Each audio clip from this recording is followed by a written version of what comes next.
I know a lot of Republicans want retribution. They want to do that. We're going to see what happens. If you're elected, what does that mean? Define that. Look, what I've gone through, nobody's ever gone through.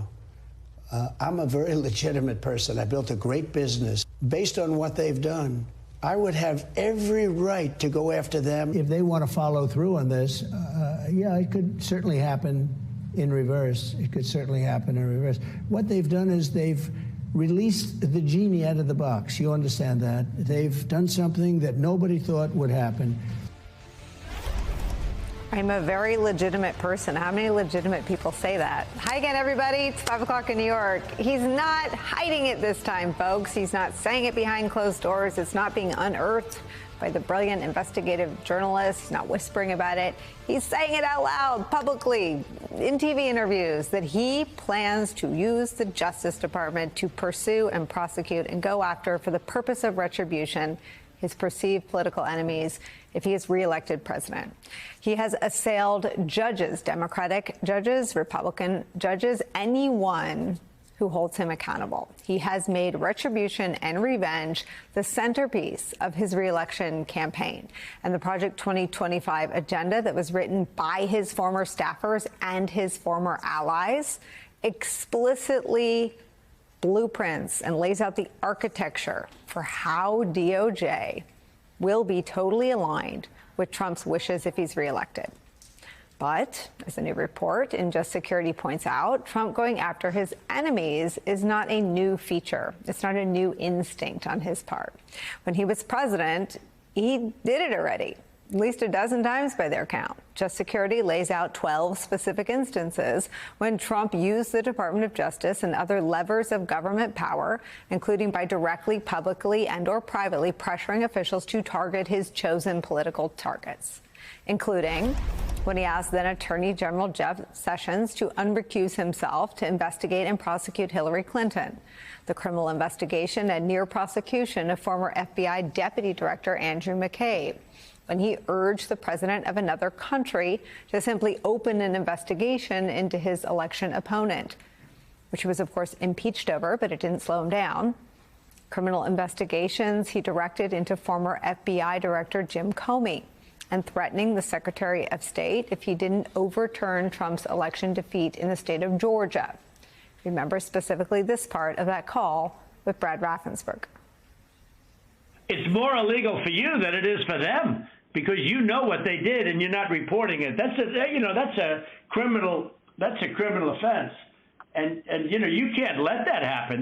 That's a big risk to you and to Ryan, your lawyers. That's a big risk. Again, nobody following the law talks about doing things that are more illegal than other things. Crime's a crime. Now, Trump's view here that when you're president, you can do it, just like when you're famous, you can do it. His view that he can use and pull the levers of government for his own political purposes is bolstered now by the Supreme Court and their recent ruling on absolute presidential immunity for official acts. It states specifically that a president is free from criminal prosecution for those, quote, official acts. Acts which apparently, according to the twice impeached, 4 times indicted ex-president's thinking, include interfering in an election. Whoever heard you get indicted for interfering with a presidential election where you have every right to do it? You get indicted and your poll numbers go up. When people get indicted, your poll numbers go down. But it's such nonsense. Again, the only guy who's expert in what your poll numbers do when you get indicted. It's where we start the hour with some of our favorite reporters and friends. The president of Media Matters for America, Angela Carasone, is back, plus former lead investigator for the January 6th Select Committee, Tim Hafey's back, and writer and editor for Protect Democracy, Amanda Carpenter, is here and back with us. Angelo, I know you are the person we turn to for your granular understanding of Project 2025. And I hate asking anybody to ever put Trump's norm-busting and sort of perversion of government in any sort of ranking. But just tell me, in terms of how radical and how much a departure from any of his predecessors, his plans for DOJ and the FBI are, as laid out in Project 2025 and in his own words in these interviews. I mean, there's nothing like this. I mean, not in our history, at least. I mean, the idea is that you don't just use the existing levers. I mean, even if we were to compare it to the past, you would still be using the existing levers in some way in a different way. But that's not what Project 2025 is calling for. What Project 2025 is calling for is to take the existing levers within the Department of Justice, wipe them out, and replace them with a series of sort of pre-vetted, designed appointees who will go in and then sort of modify the Department of Justice and convert it into, as you noted, an instrument of revenge and retaliation. And the idea behind that is to go after as many of you sort of former, political opponents, members of the media, other targets as quickly as possible to sort of shock everybody into sort of either ducking and covering and accepting what comes next, or breaking and just aligning and sort of go along to get along.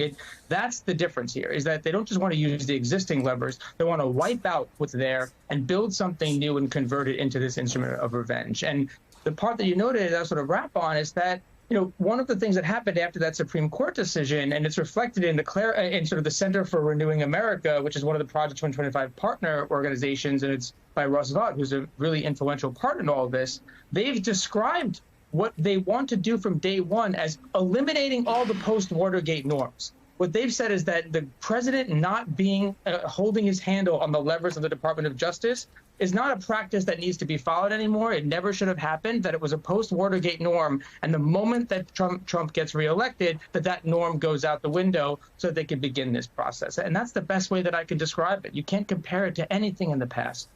Angela, there's a mistake people make, though, in thinking that he didn't travel very far down the road. If it's a marathon, he went about 16 miles, right? Like he didn't go all 26. He did. But he and you read Jeff Berman's book. I mean, he wanted John Kerry prosecuted. He wanted Greg Craig prosecuted. SDNY wouldn't do it. It still happened. I mean, the mistake we make in covering what you're talking about, Project 2025 specificity and radical nature, is misunderstanding how far he went to doing all of that in his first term. Yeah, basically what he tried to do is speed through a school zone, but there was a bunch of speed bumps there. And that's why it was so difficult to happen the first time around. But a lot of these figures that are part of Project 2025, a lot of these sort of agents of revenge were all, as you noted, part of the first administration who are now going to come back. And one of the things that I think puts clearly into focus is Kash Patel, who was one of the people that he was going to use in the last few weeks as he was trying to figure out some way to sort of convert the Department of Justice into another tool to help him stay in power, the Department of Defense into a tool to stay in power. He's a full-on acolyte. There was a conversation he was having with Steve Bannon before Steve Bannon was put in jail, where Bannon was explicitly describing plans for a second Trump administration. And Bannon kept reiterating, people think we're kidding, but we're not.